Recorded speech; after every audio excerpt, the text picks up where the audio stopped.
Un saludo cordial. Mis agradecimientos para la Universidad Pedagógica.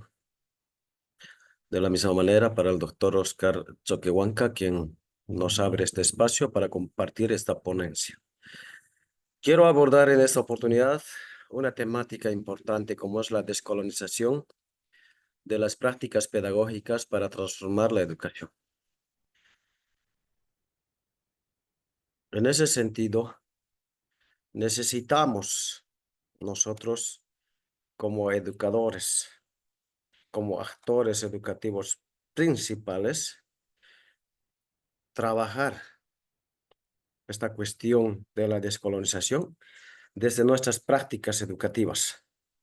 Por eso es importante, por ejemplo, cuestionarnos en base a esta pregunta problematizadora.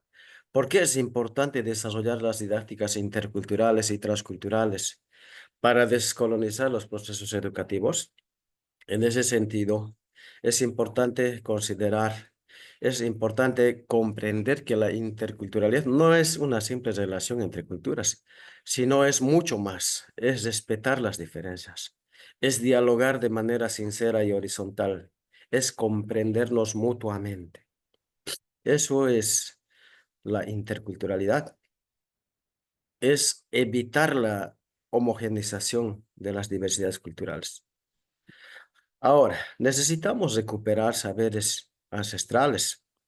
Eso nos van a permitir a descolonizar los procesos educativos. Como consecuencia, se va a dar lo que es la justicia cognitiva, dando vigencia de esta manera a los saberes excluidos por el colonialismo. Entonces, es hora, es momento de producir, profundizar lo que es la investigación decolonial desde categorías planteadas por Mignolo, Dussel, Freire, Falsborda, Chilisa, Rivera y otros pensadores desde las epistemologías del sur. Y como consecuencia debemos producir, debemos divulgar los hallazgos de la investigación. ¿Cómo lo vamos a hacer? Mediante libros, revistas, periódicos y otros. Es importante entender qué es la didáctica intercultural, qué es la didáctica transcultural en nuestra educación. Para nosotros en la actualidad es un desafío, es una necesidad de cambiar nuestras prácticas educativas. Entonces, esto significa de que la didáctica, por ejemplo, lo hemos considerado, lo hemos pensado de manera tradicional como un conjunto de métodos, como un conjunto de técnicas que nos sirven para enseñar y para aprender. Sin embargo, en nuestros tiempos tenemos que pensar de que es un mediador crítico de construcción de conocimientos. Es un potencial para emanciparnos. Si bien la interculturalidad no ha sido entendido como la convivencia, es pues ahora un diálogo, un espacio de diálogo, ¿no? De conexión, donde coexisten de manera pacífica muchas culturas. En esas culturas hay una comunicación fluida, hay la escucha mutua y, por supuesto, como consecuencia, el aprendizaje recíproco. Ahora, la transculturalidad es el proceso dinámico de interacción cultural, donde muchos saberes, muchos conocimientos van transformándose, se generan nuevas formas de aprender, nuevos conocimientos. Podríamos sintetizar indicando que es como la hibridación, ¿no?, de los mismos. Así, tenemos a Paulo Freire, uno de los grandes pensadores de una educación popular, liberadora, descolonizadora, que nos plantea, ¿no? Es una corriente educativa esto, ¿no?, de la educación popular, ya donde se construyen los saberes, se desarrollan los pensamientos, ¿no?, sobre todo críticos. ¿Desde dónde? Desde un contacto físico y social en el lugar donde nos encontramos. Freire nos plantea, por ejemplo, ¿qué es el aprendizaje para, ¿no?, desde el paradigma, desde su planteamiento? El aprendizaje siempre es dialéctico, es en constante movimiento, es una dinámica permanente. Y para aprender siempre tiene que haber un diálogo sincero, un diálogo franco, horizontal entre sujetos, entre culturas. Pero también el aprendizaje es situado porque se da en un contexto concreto, parte de la praxis, de las prácticas, de la reflexión y, ¿por qué no?, de la acción. Entonces el aprendizaje siempre es y ha de ser una construcción social, porque no se aprende aisladamente, sino se aprende de manera intercultural. Otro aspecto importante que debemos valorar también es o son las narrativas orales y saberes ancestrales. Con relación a las narrativas orales, a las historias orales, que son formas de enseñar, de transmitir conocimientos de generación en generación de manera oral, son muy importantes. Estas cuestiones no son pasivos, porque para recoger narrativas orales, ¿qué hacemos? Grabamos, luego transcribimos esos testimonios y luego lo ilustramos, lo explicamos. Uno de los grandes ponentes es Silvia Rivera Cosicanqui, ¿no?, con relación a las historias orales, las narrativas orales, que son una forma de investigar y de producir conocimiento desde la didáctica intercultural y transcultural. Ahora bien, otro aspecto importante, los saberes ancestrales. Hay tantos saberes que no son simples conocimientos o contenidos, son mucho más que eso.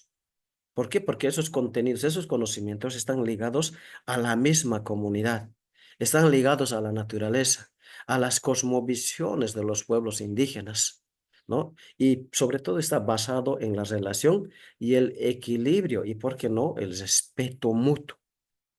Por eso la filosofía andina se basa en 4 principios: la reciprocidad, la relacionalidad, la correspondencia. Entonces, es momento, es tiempo de transformar nuestra didáctica en la escuela, en la educación.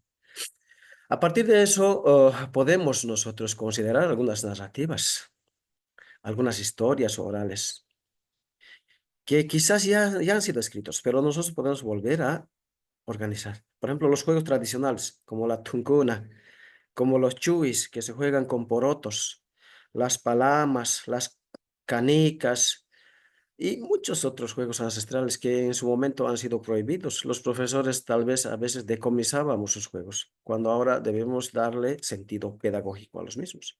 ¿Por qué no también abordar los alimentos ancestrales como el piri, la pisara, la espiña, el haptapi, que es un espacio para compartir alimentos, las humintas, o sea, escribir cómo hacerlo de manera natural desde nuestras comunidades, desde nuestros pueblos indígenas originarios. Y eso, sistematizarlo, organizarlo y, bueno, documentar eso, que no quede en el olvido, porque a veces las historias orales eh, desaparecen o se contaminan con otros saberes, sobre todo con la ciencia occidental, y pierden su originalidad. Entonces, a partir de todo ese abordaje es necesario replantear, profundizar lo que es la investigación decolonial desde el paradigma indígena descolonizador. ¿Para qué? Para, de manera comunitaria, desde las comunidades, fortaleciendo el enfoque comunitario, siendo más investigadores, enseñando a los estudiantes a dudar, a cuestionar esas epistemologías, sobre todo occidentales, pensando y consolidando lo que son las epistemologías del sur, buscando la justicia cognitiva, donde se valore también los saberes de nuestros pueblos indígenas originarios. En tal sentido, es importante producir. Es importante, a partir de la producción, divulgar los conocimientos desde la epistemología plural. ¿Cómo o en qué podemos producir nuestros propios libros? Ya no es necesario depender de editoriales, de pensadores, que a veces no viven la experiencia en aula. Entonces tengo acá algunas experiencias, por ejemplo, escribir libros con estudiantes, futuros maestros, libros desde su investigación, desde las culturas indígenas. Ellos investigaron leyendas, mitos, cuentos, algunas costumbres, y eso publicarlo en los libros de manera didáctica. Pero también hemos trabajado lo que es una revista educativa, Juliancito. De la misma manera ahí se han planteado cuentos tradicionales, didactizados. ¿Y por qué no un periódico institucional? El Caminante también es una experiencia que lo hemos trabajado. Es posible cambiar nuestra didáctica colonial a una didáctica intercultural donde se puedan valorar todos los saberes de los pueblos indígenas originarios. Entonces es hora de transformar esto, producir libros, revistas, periódicos, y no solo dejarlo ahí, porque quizás ha sido una barrera. No podíamos a veces publicarlo, no tenemos el apoyo correspondiente. Hacer el registro al depósito legal para tener el número correspondiente. Hacer también el registro al Servicio Nacional de Producción Intelectual, como es el SENAPI. Entonces, en esto, ¿no? Ayudar, apoyar, apoyarnos entre educadores con los estudiantes. De esa manera estaríamos divulgando los aprendizajes, los saberes ancestrales, las narrativas orales que han estado ninguneados, rechazados, han estado en el olvido. Al respecto, desde la Guía de Investigación Decolonial, una revista importante, por ejemplo, se lo considera la rendición de cuentas a la comunidad. Esos saberes, esos hallazgos, devolver de dónde hemos recabado la información. Muchas veces a los sabios haciéndolos de coautores o mencionándolos o referenciándolos simplemente.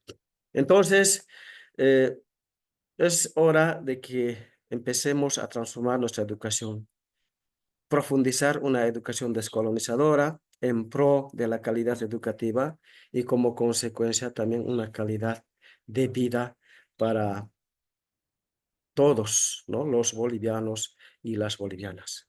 Quiero agradecer de esta manera a, a quienes han hecho posible de que podamos compartir esta experiencia en esta oportunidad por este medio. Muchas gracias y hasta pronto.